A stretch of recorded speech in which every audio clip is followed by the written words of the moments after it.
How's it going, everyone, and welcome back to my small gardening YouTube channel. I'm all about trying to help you guys grow as much of your own organic produce for as cheap as possible.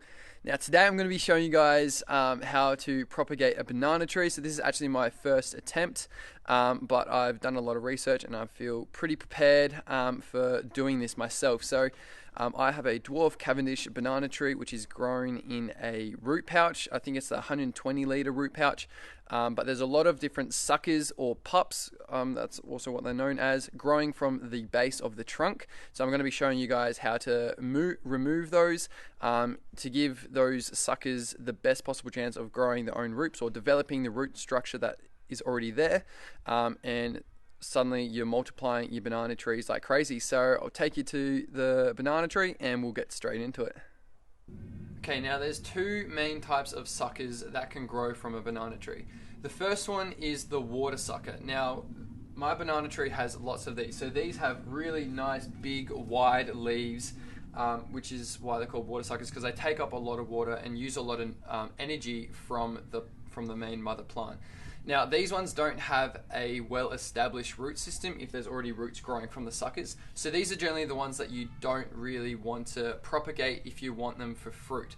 Now the ones that you do want is the second type of suckers, which are called the sword suckers. Now my banana tree doesn't clearly have any, possibly one, but it's still very young and too early to tell. So I'll put a photo up somewhere.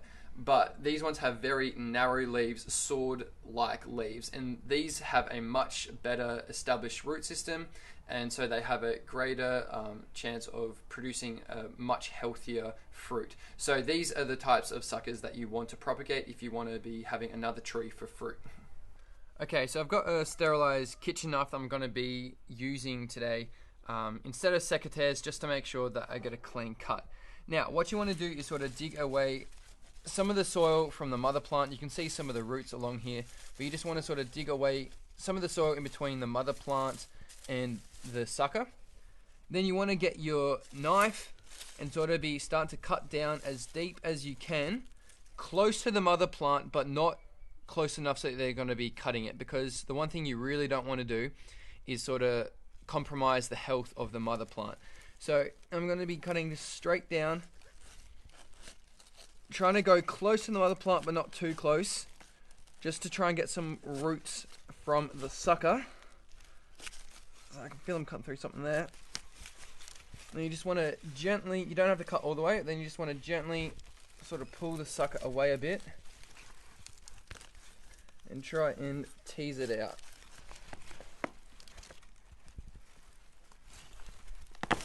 Oh, there we go. And as you can see, that has already such a good root system. That is so much better than I thought. So that was a nice cut because it wasn't like too close to the mother plant. Like I can feel there, I cut through some of the roots, but I don't really care about that too much. That'll easily grow back, and they'll mulch down pretty easy. You can see the nice growing root tips of that, which is awesome. Whoops, disturbed so many limbs. But yeah, so I'm going to put this aside and then do the exact same thing for the other one. So here are the suckers that have just been cut away. This is that first one that you guys saw me do. So there are so many beautiful just hair-like thin roots on there, which is amazing. So these are the roots that pick up all the nutrients and water for the plant. And then they've got these other nice structural roots here as well. Now this sucker doesn't have as many hair-like roots, but that's fine because that's a secondary response. So the plant will always put out these bigger, thicker structural roots, and then from the base of the root to the end, it'll start forming the hair-like roots, which will pick up water and nutrients, no worries. So that's absolutely fine. So what I've done next is just waiting to dry this little wound part to callus over a bit and dry. So I've sort of helped that by getting a clean tissue and just lightly dabbing some of the soil away and some of the moisture. Obviously because it's a banana and it's a water loving plant, it'll weep a fair bit. I'm not necessarily waiting it to fully dry, but just dry out a little bit.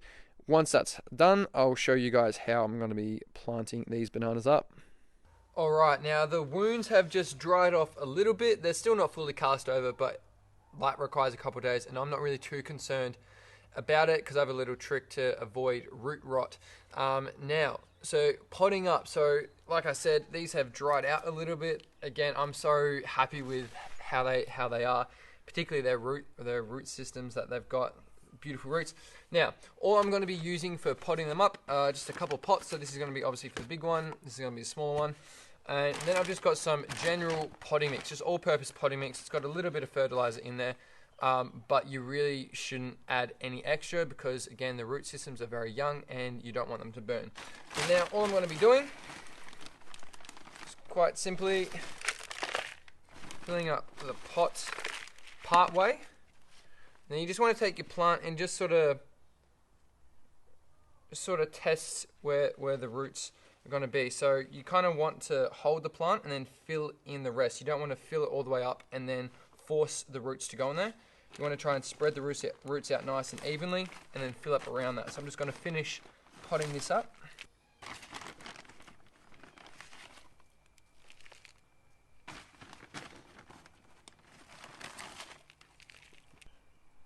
There we go. Now I'm just going to do the second one. Again, sort of partly filling up the pot. It's got longer roots. And there we go. Alright, so now that the banana suckers are potted up, the last thing I'm going to do is just get a nice pair of secateurs and just cut away some of these lower leaves. So what this is going to do is going to help it to stop losing too much water through its leaves. Obviously it's got really big leaves and bananas love water. So while the roots are still getting settled in and aren't really going to get that much water, which I'll explain very soon, you want to help them to minimize as much water loss as possible. So by removing some of the leaves, you're going to reduce the amount of evaporation, therefore the water that they lose. So finish that one, that'll do for now. Then I'll just finish cutting away this one. I reckon that should be alright. Okay, so these two have now been cut away. They've had the majority of the leaves off. So now, simple little maintenance tip. Don't water your bananas for at least 2 to 3 days. This will allow that wound to just really callus over or sort of form a scab and heal a bit. That way it won't... they won't sort of die, or you won't lose them to waterlogging or just any sort of rot. Because bananas by themselves, if they're waterlogged, they have a very high chance of dying just by rot, even if you know, they have a very good root structure and root system. So particularly when they have a big wound, like open wound, you don't want to water them for the next couple of days. So just to make sure they stay hydrated, just get a bit of a spray bottle, just pure water, and just make sure that the leaves sort of stay moist. Then you just want to keep your bananas in a cool and shady spot, so no direct sunlight. Make sure that even a slightly darker spot. I'm going to put them in the garden shed, just where it's like nice and open. It's going to get a lot of airflow. They're going to be in a darker sort of environment, so there's no direct sunlight. And that way it'll just help those roots to really establish themselves and really fill up the pot. And that way I can replant them eventually, and hopefully we'll get some nice new banana trees.